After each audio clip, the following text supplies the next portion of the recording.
De Broglie hypothesis. De Broglie said that microscopic particle will have particle as well as wave-like properties. Microscopic particle, when we say it is electron,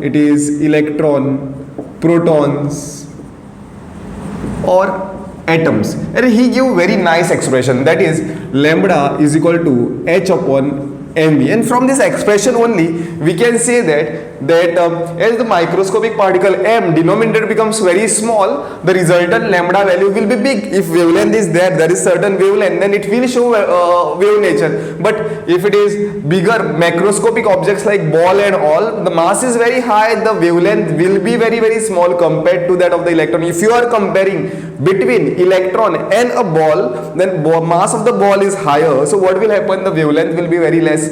And if you are comparing that with the electron, then mass of the electron is very very less, so wavelength will be more. So who will show a wave nature? It is a electron which will show a wave nature. Means it is said that if this is the nucleus and this is the electron which is revolving around the nucleus, it will, while traveling, it will show a wave nature, right? It will show a wave nature. And this was the thing which he gave. And how it was given is that it was given by formula. Energy has two expression. One is Einstein's equation, that is E is equal to mc square, and another is also E is equal to nhc by lambda. Right, so if I equate this, what I get is that one of the c and this will get cancelled, and mc is equal to nh by lambda. Right, so lambda is equal to okay, this n will take for a one photon. Okay, so this n is not there, so lambda is equal to h upon m into c. C is the speed of the wave or speed of that electromagnetic radiation. So I can write this lambda to be is equal to h upon m into v. So this is one equation he gave, which I wrote earlier. So this is the equation, lambda is equal to h upon mv. We can also write this lambda is equal to h upon p. P stands for the momentum. Over here p is momentum, right? Sticking to the top equation, we'll use small v, because I'll use this small v. Just make a change, because later I am going to introduce a voltage, okay, potential difference. That time we'll take that to be a capital V. So this is one way that we got one equation. We'll write this lambda is equal to h upon mv. This is one equation. Then how it is related to a kinetic energy. So what is kinetic energy? Kinetic energy is equal to half m v square, right? So what is v is equal to, what would be v is equal to? V, let's write v square, it is 2 into kinetic energy. V square will be is equal to 2 into kinetic energy by m, right? So what is v is equal to? V is equal to, or I'll take this m over here, because I need to substitute for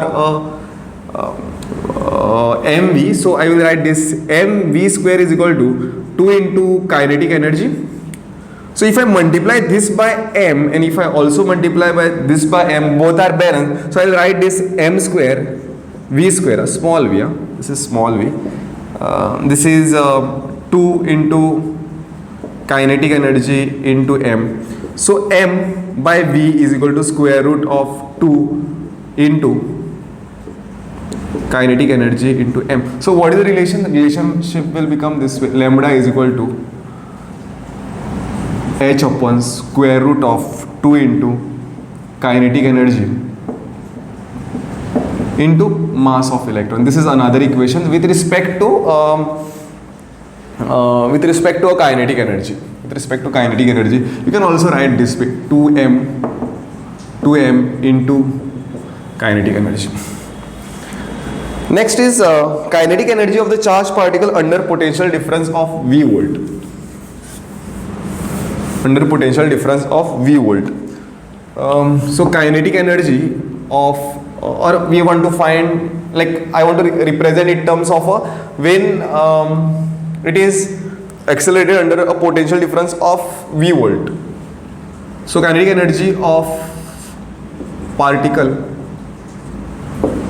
under potential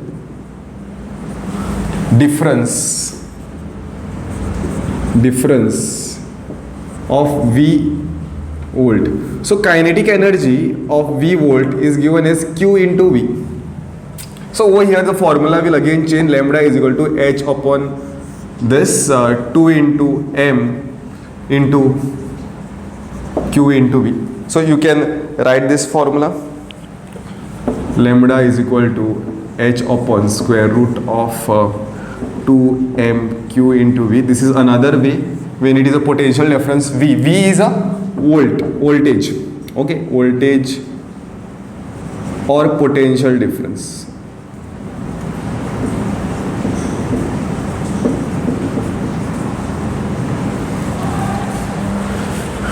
Then if you go to C, you can substitute the value of h. Simplest equation I will tell you. This will help you in some of the MCQs. H value you can put, then 2 value also, 2 is 2, no? Mass is mass of the electron and Q is a charge on electron, right? So this could be summarized for an electron, yeah? This will be true only for the electron. It will be square root of 150 by V. Okay, and unit will be in angstrom. You remember this. And these are the important relations which you will always require.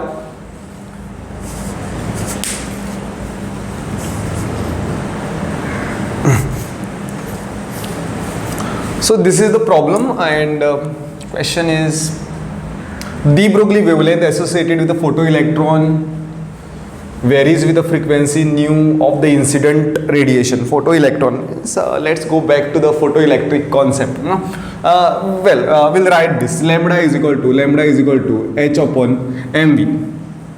Right? We know that we know this relation, mass into velocity of the electron. Right? But since this is nu is given, I know something, we know about this. If we use this 2 into m into kinetic energy, right? From photoelectric effect, we know that it is what? E is equal to E naught plus kinetic energy. This is the equation, no? Work function and all. It is from the photoelectric effect. So therefore, kinetic energy is what? E minus E naught, means it is h nu minus h nu naught. So I am going to do that same thing. It is h is equal to m, and this is h nu minus h nu naught.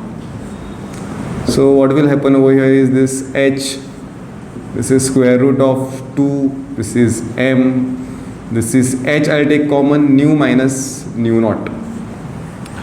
If I write this way, this is h 2m and this is h into, I'll write this way, square root of nu minus nu naught. H is constant, this h same it is, same h it is, mass of the electron is constant, this is a constant. So what we can say is that lambda, right, it is square root, right? So lambda is inversely proportional to nu minus nu naught raised to half. Answer is option D.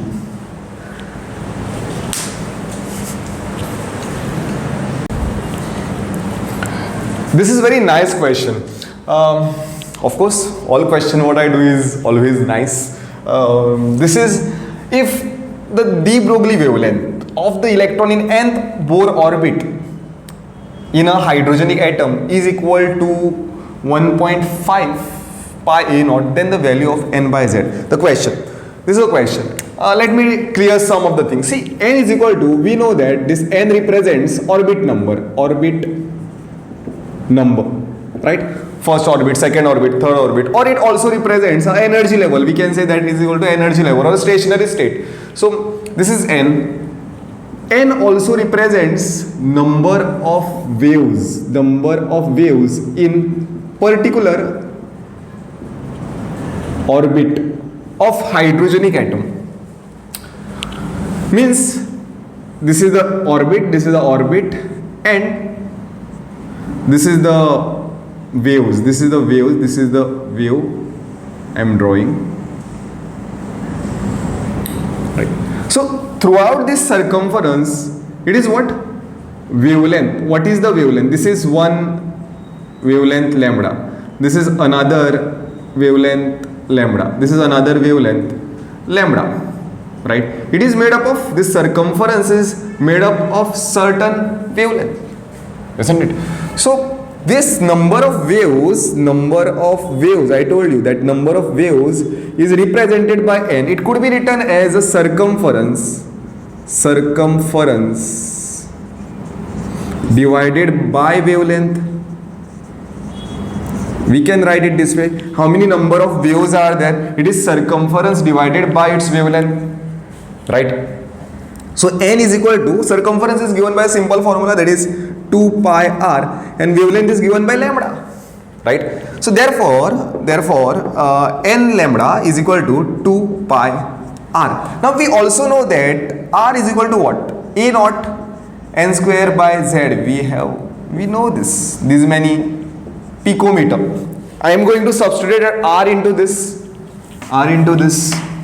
that is n lambda is equal to 2 pi a naught n square by z, right? So this one n and this other n will get cancelled. So what will be n by z? N by z will be lambda by 2 pi a naught, and that is what we need to find, n by z. So wavelength is given, the orbit, the wavelength of the electron in the orbit of the hydrogenic atom is 1.5. This is what is given, no? So this is what 1.5 pi a naught divided by 2 pi a naught, this and this, so answer is 0.75 n by z. Answer is option B.